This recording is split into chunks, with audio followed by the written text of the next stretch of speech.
नमस्कार, खबर समय जगत में आपका स्वागत है। मैं हूं आपके साथ अंकिता। आप सभी दर्शकों को नवरात्रि की हार्दिक शुभकामनाएं। मेहर मां शारदे की धार्मिक नगरी मेहर के साहित्य एवं सांस्कृतिक संस्था कीर्तिमान विगत 42 वर्षों से संयोजक एवं सचिव डॉक्टर कैलाश जैन द्वारा आयोजित की जाती है। अखिल भारतीय कीर्तिमान कवि सम्मेलन दिनांक 19 अक्टूबर 2024 दिन शनिवार को रात्रि 8:30 बजे से कार्यक्रम स्थल उस्ताद अलाउद्दीन मैदान में आयोजित होना सुनिश्चित हुआ है। इंडियन कॉफी हाउस मेहर में प्रेस वार्ता में कीर्तिमान कवि सम्मेलन के संयोजक डॉक्टर कैलाश जैन ने 43वें कीर्तिमान कवि सम्मेलन के संदर्भ में मीडिया को जानकारी देते हुए बताया कि आयोजित कवि सम्मेलन में देश के विख्यात गीतकार, हास्य व्यंग्यकार, सभी रसीय समाहित कविगण में संचालन करता डॉक्टर प्रवीण शुक्ला, दिल्ली के नेतृत्व में सर्वश्री डॉक्टर विष्णु सक्सेना अलीगढ़, सबीना अदीब कानपुर, कमलेश शर्मा इटावा, अभय सिंह निर्भीक अयोध्या, सर्वेश अस्थाना लखनऊ, हेमंत पांडे कानपुर द्वारा आप सभी को अपने मधुर काव्य के द्वारा मंत्रमुग्ध करेंगे। याद हो कि विगत 42 वर्षों से इस कीर्तिमान कवि सम्मेलन में देश के लगभग सभी कविगणों ने आकर मां शारदे की नगरी में काव्य पाठ कर मेहर की धरा के लोगों को गौरवान्वित कर चुका है। कीर्तिमान कवि सम्मेलन के लिए मेहर प्रसिद्ध है, जो कि सर्वथा सार्थक युक्त कहना उचित होगा। निश्चित ही वरिष्ठ समाजसेवी डॉक्टर कैलाश जैन के द्वारा आयोजित कीर्तिमान कवि सम्मेलन का मेहर जिले की धरा के काव्य प्रेमी देवतुल्य जनता जनार्दन को देखने सुनने की आतुरता बनी रहती है। वास्तव में यह कवि सम्मेलन आप सभी के सहयोग के प्रतिफल के फलस्वरूप 43वें कीर्तिमान कवि सम्मेलन के आयोजन में सफलतापूर्वक अग्रसर है। जब टीम बनाते हैं तो हमारा सब मुख्य उद्देश्य होता है कि श्रृंगार रस भी हो, वीर रस भी हो, हास्य रस भी हो, सभी रसों का इसमें संकल्प हो जाए। तो सब तरह के लोग होते हैं, कुछ लोग केवल वीर रस पसंद आता है, कुछ लोग केवल ठाके पसंद आते हैं। तो हमें सबके मनसा पूरी हो जाए, इससे लोग अपने रात की नींद हराम करके 3-4 घंटे बैठते हैं, अपने परिवार को लेके आते हैं। पहला उद्देश्य तो होता है कि हमारे मंच से कहीं से भी किसी तरह की ऐसी बातें ना हों जो किसी भी वर्ग को आहत करें।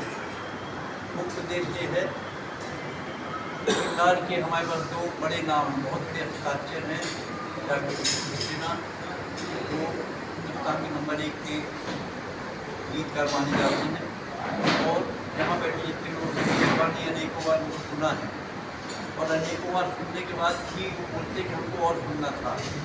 तो इसमें एक ये बात है कि जब कला दर्शकों को श्रोताओं को लगे कि यार प्यासे उठ गए, मतलब वो आयोजन सफल हो गया, उनको ये ना लगे कि यार अब कितना और सुनना पड़ेगा।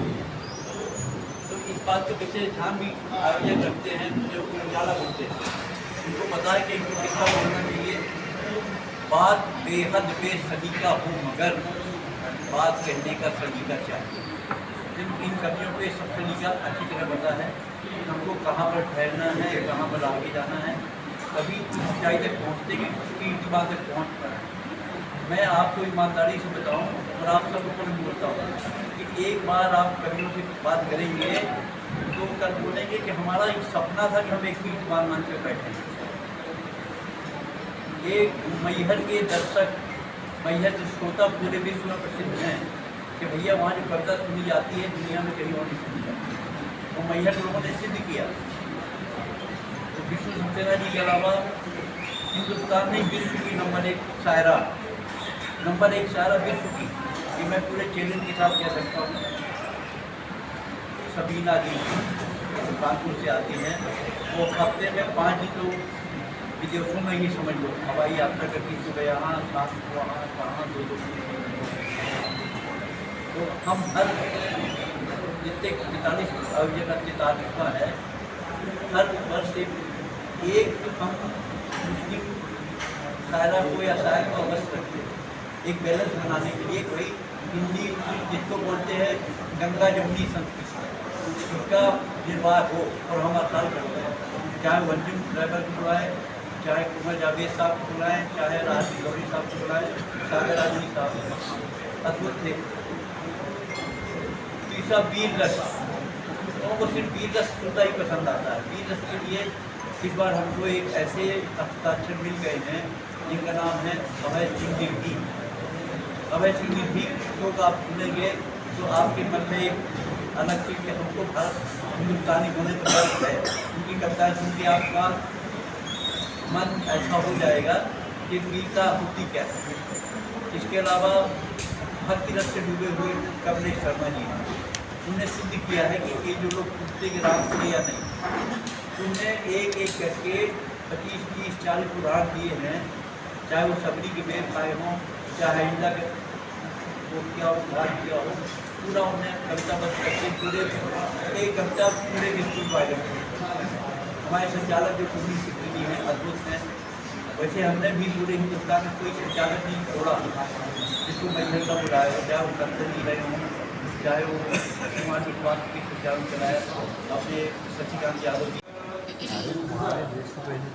एक छोटी सी गुजारिश है कि हमारे पास में जो हुआ है उस माध्यम से हम कितनी दूर तक आपकी आवाज़ को पहुँचा सकते हैं, उस आवाज़ को उधर तक पहुँचाएं और जितने से ज़्यादा हो सके श्रोता लोगों को अपने कवि सम्मेलन के मंच तक लाएं और उनको जिस प्रकार से आपने अरेंज किया कवि, शायद मुझे याद है मैं 94 में आपका पहला कवि सम्मेलन सुनने गया, उसके पहले कभी नहीं गया, 30 साल हो गए 94 और रात में 12 बजे विष्णु सक्सेना के काव्य पाठ किया और वो हम लोग डायरी लेके आए थे और उस डायरी में हम लोग लिखना चाह रहे थे 4-5 दोस्त स्कूल लिखे। तो विष्णु सक्सेना की जो 4 लाइनें आज भी मुझे याद है। रेत पर नाम लिखने से क्या फायदा, रेत पर नाम लिखने से क्या फायदा, एक हवा चलेगी कुछ बचेगा नहीं, तुमने पत्थर का दिल हमको कह तो दिया कुछ बचेगा। तो वो आज भी मुझे एक एहसास देती है। तो कवि सम्मेलन सुनने गया और उस कवि सम्मेलन कहीं जा रही है और मुझे सौभाग्य मुझे प्राप्त हुआ कि जो कीर्तिमान का जो पोलो मेरे पिताजी को बनाया था मुझे और कीर्तिमान का जो पोलो उससे मैं नहीं चलता था, पिताजी ने मेरे पोलो बनाया था, उसका आज भी याद है मुझे। और लगातार ऐसा कोई कवि नहीं होगा, बाबा आदर्श जी नीरज जी ऐसे कोई कवि नहीं होंगे, बाबा आदर्श जी को सम्मान हुआ था। आज एक कीर्तिमान कैसा इसका नाम है, वह अपनी कीर्ति की पताका भारत ही नहीं अभी बताया कि विश्व अर्थात लंदन में भी इसकी पताका बनाई जा रही है। कहीं न कहीं माता की किताब है, हम सभी की एकता का प्रतीक है। क्या कीर्तिमान भारत ही नहीं पूरे संपूर्ण विश्व में इसकी पताका बनाई जा रही है। अब हम सभी जो योगदान है इसमें अंतिम समय तक और इस्लाम भाई के बाद रिकॉर्डिंग रखी गई, मैं तो देखता हूँ पुरानी रिकॉर्डिंग रखे, तो कहीं ना कहीं हम तो पत्ताओं में योगदान रहता है और ये सफलता के शिखर में पहुँचता है। और इस बार भी तिरासवीं प्रस्तुति एक सफलता उत्तम शिखर में पहुँचेगी, हम सभी की योगदान सदा रहेगा। जय